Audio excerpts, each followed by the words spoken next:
Today's reading is from the 1 Samuel chapter 17, verse 40 to 47. It's talk about a little scrawny kid go ahead against a giant that nobody wanted to fight. Then he took his staff in his hand, chose 5 smooth stones from the stream, put them in the pouch of his shepherd's bag, and with his sling in his hand, approached the Philistine. Meanwhile, the Philistine, with his shield bearer in front of him, kept coming closer to David. He looked David over and saw that he was only a boy, ruddy and handsome, and he despised him. He said to David, "Am I a dog that you come at me with sticks?" And the Philistine cursed David by his gods. "Come here," he said. "I will give your flesh to the birds of the air and the beasts of the field."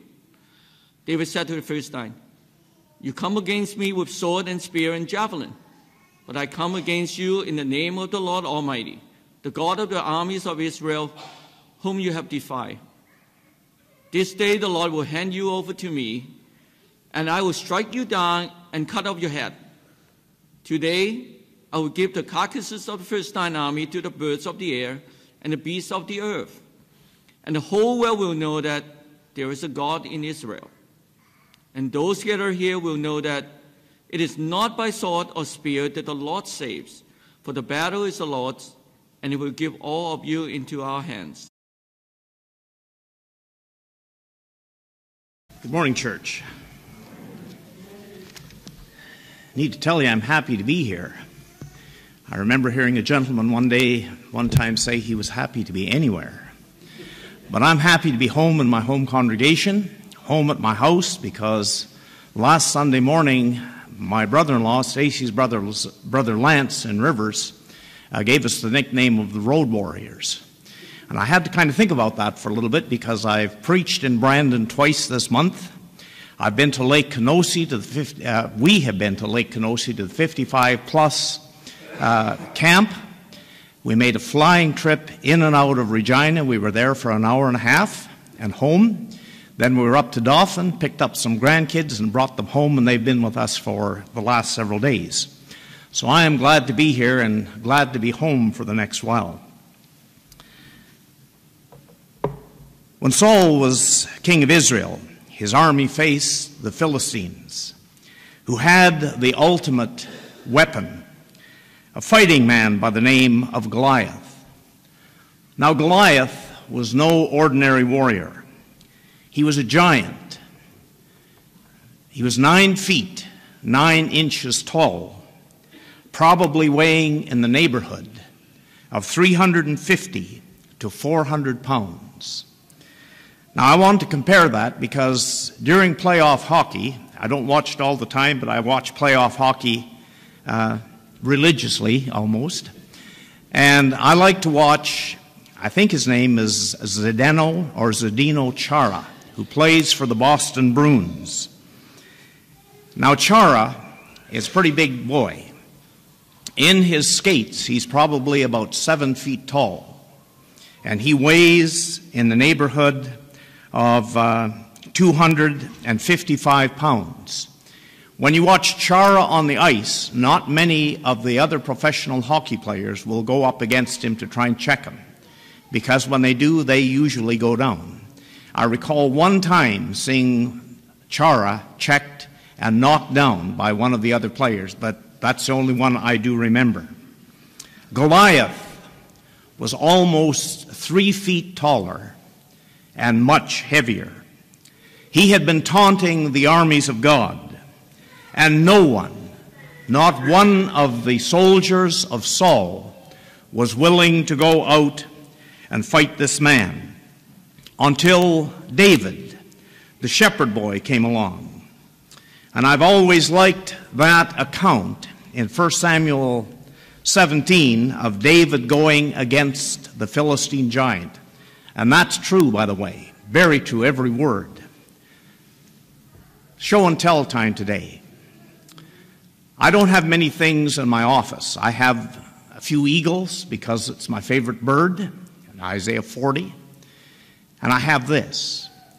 This comes from the brook in the valley of Elah, where David slew the giant. 5 stones. They were given to me, to Vince, my brother and friend, from Israel with love, Dale E., my brother Dale Elford. And so that stays in my study. Why did David choose 5 smooth stones? Why did he put those in his shepherd's bag? It wasn't because David didn't think he could do the job with 1 stone. In 2 Samuel chapter 21, beginning in verse 16, it names 4 other giants.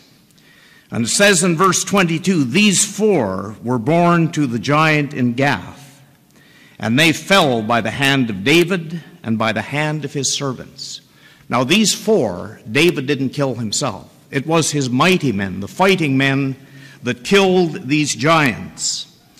And so it makes me think, I wonder if David chose 4 more just in case the giant's sons were back there in the army as well of the Philistines. I don't know that, but it's interesting to me that David chose 5 smooth stones. My sermon topic, as you can see, it comes from verse 47, and thanks, Wayne, for leading that hymn. The battle is the Lord's. Now let's talk about the battle for just a little bit here. In this life, we face many battles. Some of those battles may be physical, but I think most of the battles that we face in life are spiritual. And I want to talk just a little bit about King Hezekiah. Hezekiah was one of the best kings that Judah had in the Old Testament. In 2 Kings chapter 3, beginning in verse 16, he was 25 years old when he began to reign, fairly young man. He reigned 29 years, it says, in Jerusalem. Verse 3, and he, Hezekiah, did right in the sight of the Lord according to all that his father David had done. He removed the high places and broke down the sacred pillars and cut down the Asherah. He also broke in pieces the bronze serpent that Moses had made. For until those days, the sons of Israel burned incense to it, and it was called Nehushtan. He trusted in the Lord, the God of Israel, so that after him there was none like him among all the kings of Judah, nor among those who were before him. Now in verse 5, that he trusted in the Lord, in the Old Testament that word can also be translated as faith. He had faith in God. And no doubt what he did as a leader, and just because he was king, don't believe that people would not approve of every deed he did. When he cut down that Asherah, or the Asherah, the things that the people were worshiping at, it would have went against public opinion. They would not have liked that because they had become so ingrained in their lifestyle of their worship of these idols. And so Hezekiah had faith in God. And I was reading just the other day a little bit more about Hezekiah being delivered from Sennacherib, the king of Assyria. And when the king had sent his envoy, the Rabshakeh, to taunt Israel, he was saying, don't trust in God. And he was talking to them in the language that all the people understood.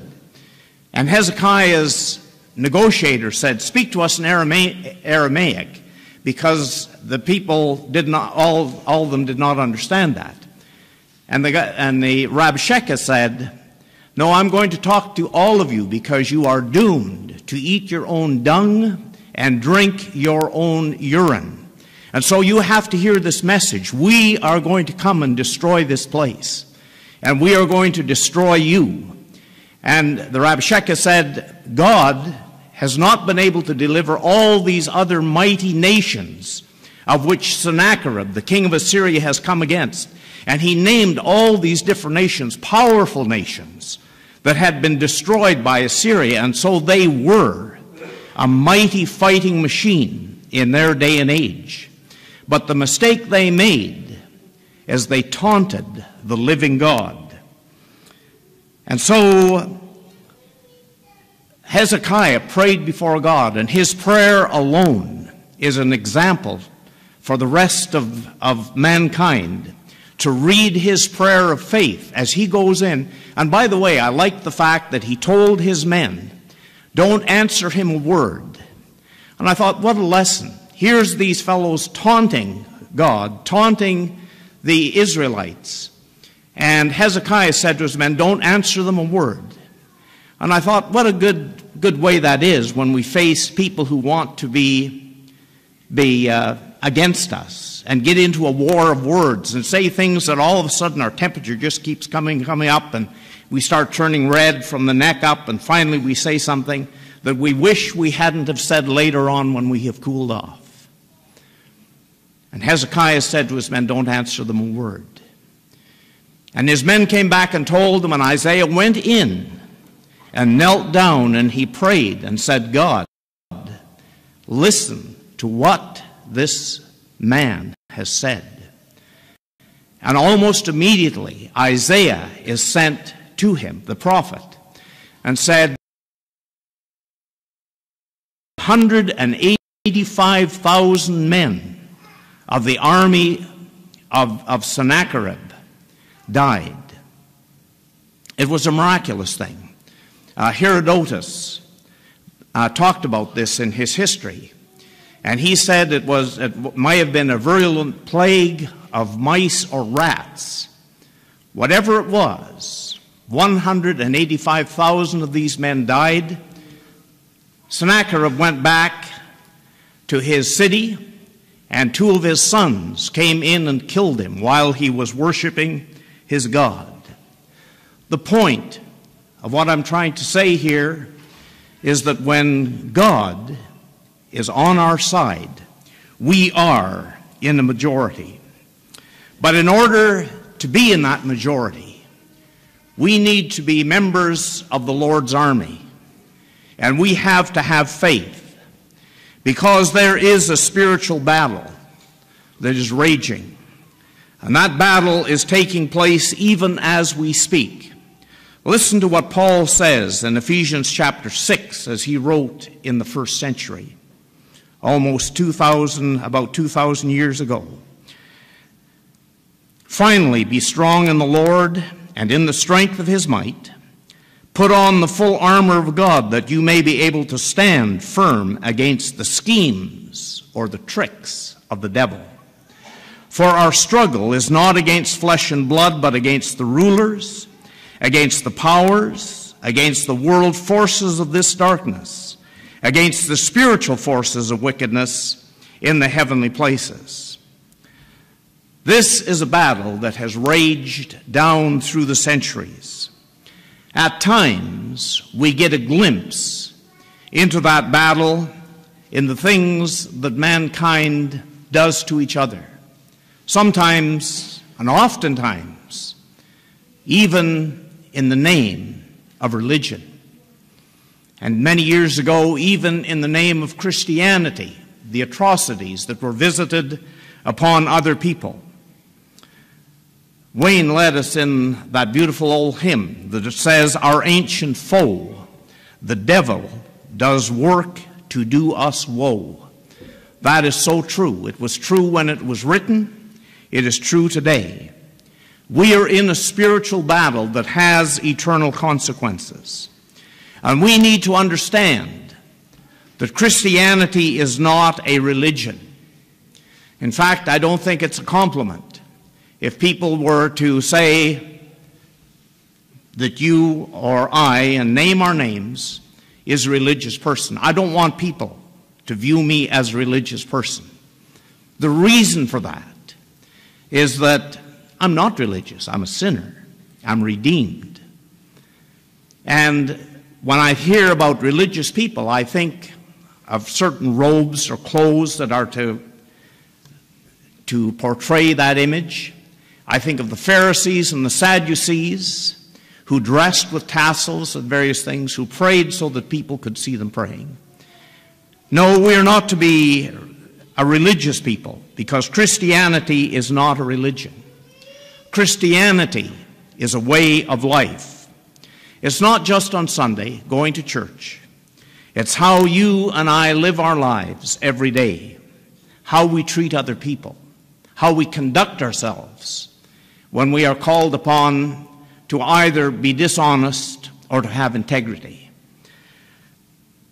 When David was selected to succeed Saul as king, God said to the prophet Samuel, who had been looking at the impressive sons of Jesse as they trooped by him.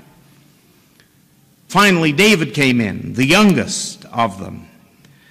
And God said to Samuel, man looks at the outward appearance, but the Lord looks at the heart. 1 Samuel chapter 16 and verse 7. Now David, it says, was ruddy. And that description means that he was red-haired, which was quite different in the society he lived in, where most people had darker colored hair. He was ruddy, red-haired, and it says he was handsome in appearance. But God said it's not because he's a red-haired, handsome young man. I don't look at the outward appearance. I look at the heart. And what an encouragement that is, because not all of us are knockout good-looking people. But you know, that's all right, because looks don't count for much, at least with God. What counts is your heart condition. It has to do with how in tune your heart and your mind is with God.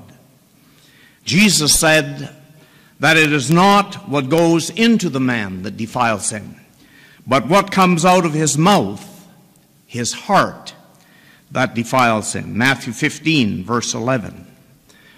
And so there is a battle that is going on. But let's talk about the giants in life. David faced one that was, to say the least, terrifying.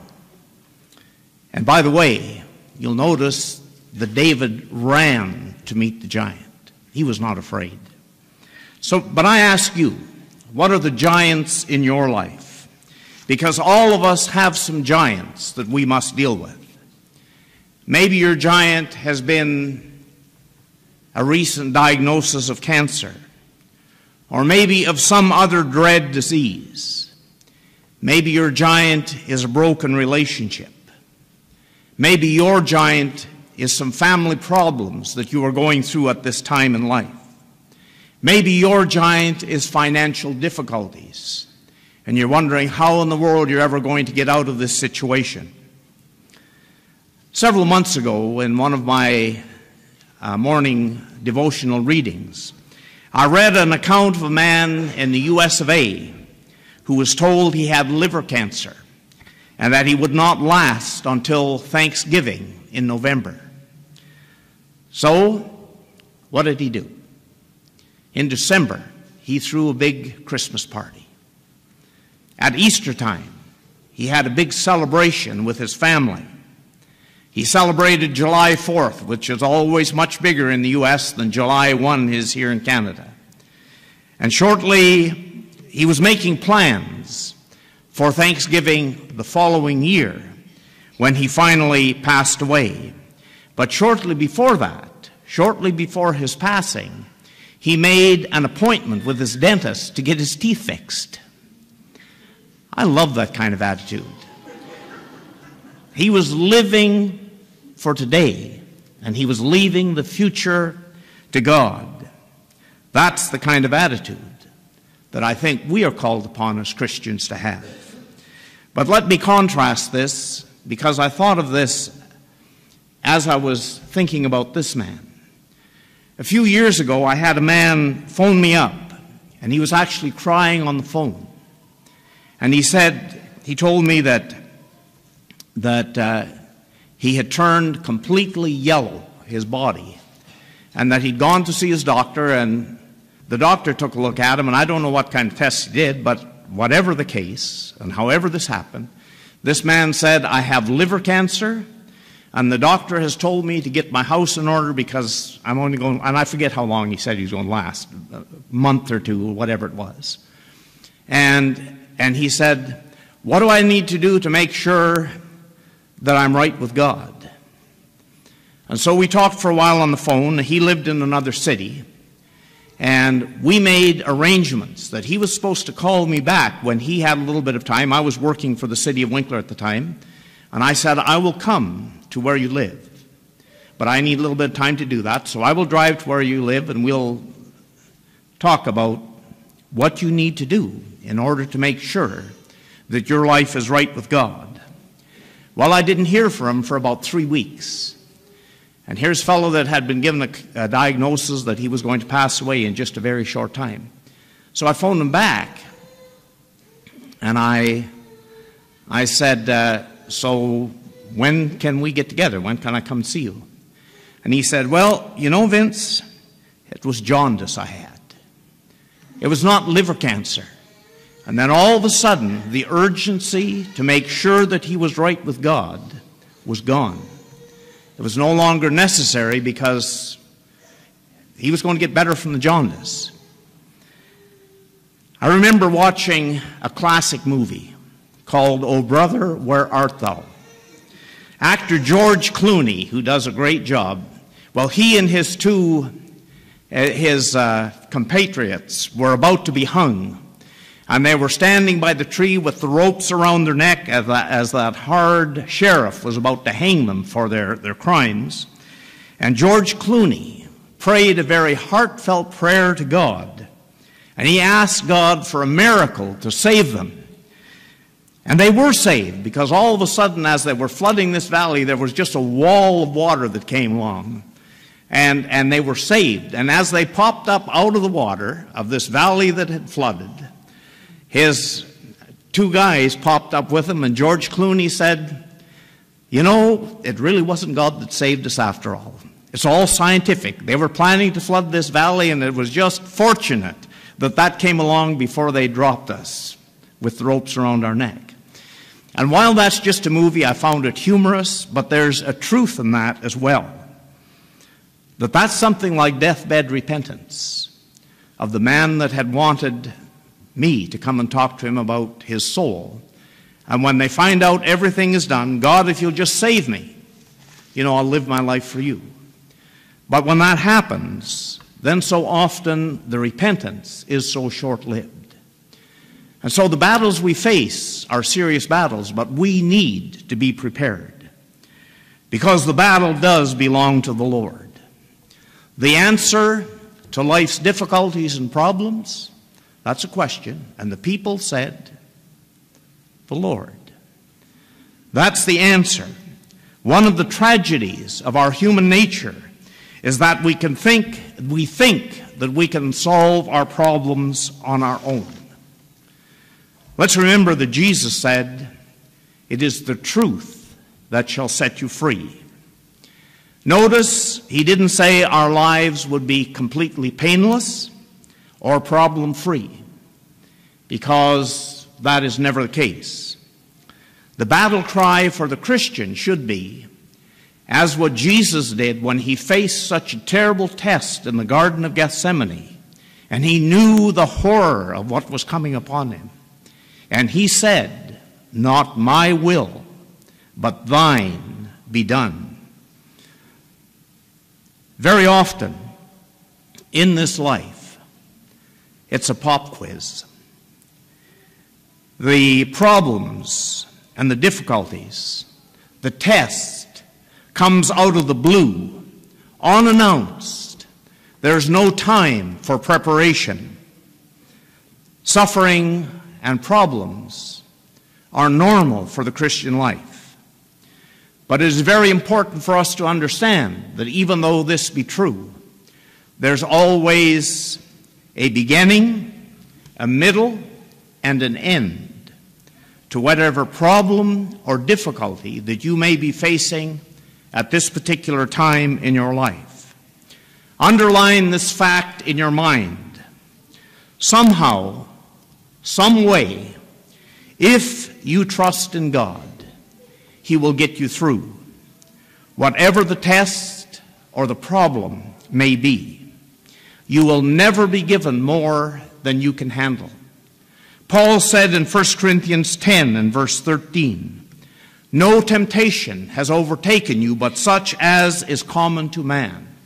And God is faithful, who will not allow you to be tempted beyond what you are able, but with the temptation will provide the way of escape, that you may be able to endure it."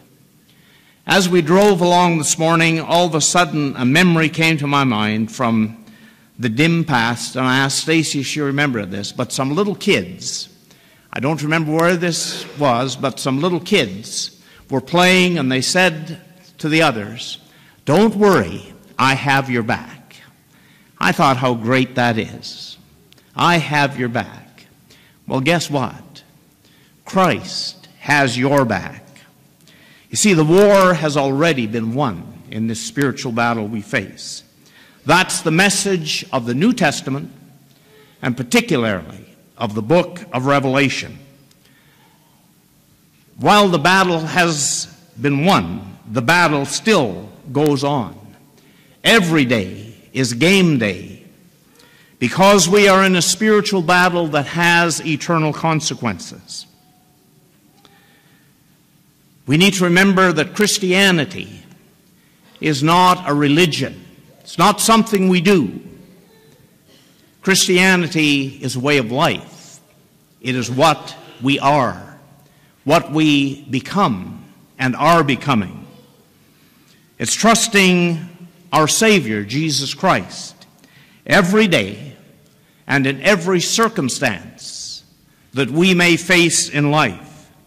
It's remembering to pray for guidance, not only for ourselves, but for others who also face the battle with us.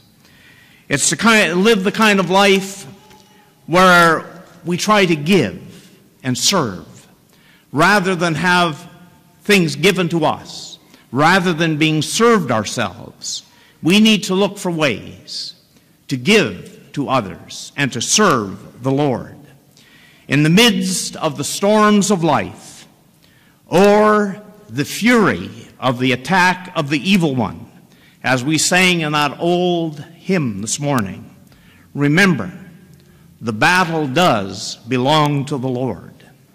In the face of a fearsome enemy, remember David, the man after God's own heart. And I want to go back, as I close, to 1 Samuel chapter 17, beginning in verse 36.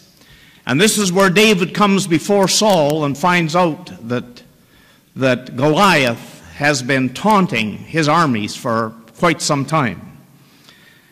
David says, "Your servant has killed both the lion and the bear, and this uncircumcised Philistine will be like one of them, since he has taunted the armies of the living God." And David said, "The Lord who delivered me from the paw of the lion and from the paw of the bear, he will deliver me from the hand of this Philistine."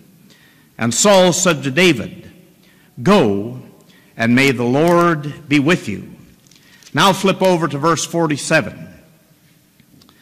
David says, in front of Israel's army, in front of the Philistine army, as Goliath has come out in his battle armor, and it describes what a fearsome sight he really was on the battlefield. David stands up before all these witnesses, and here's what he says: "And that all this assembly may know that the Lord does not deliver by sword or by spear, for the battle is the Lord's, and he will give you into our hands." And it happened when the Philistine rose and came and drew near to David, that David ran quickly toward the battle line to meet the Philistine. And David put his hand into his bag and took from it a stone and slung it and struck the Philistine on the forehead, and the stone sank into his forehead so that he fell on his face to the ground. Thus David prevailed over the Philistine with a sling and a stone, and he struck the Philistine and killed him, and there was no sword in David's hand.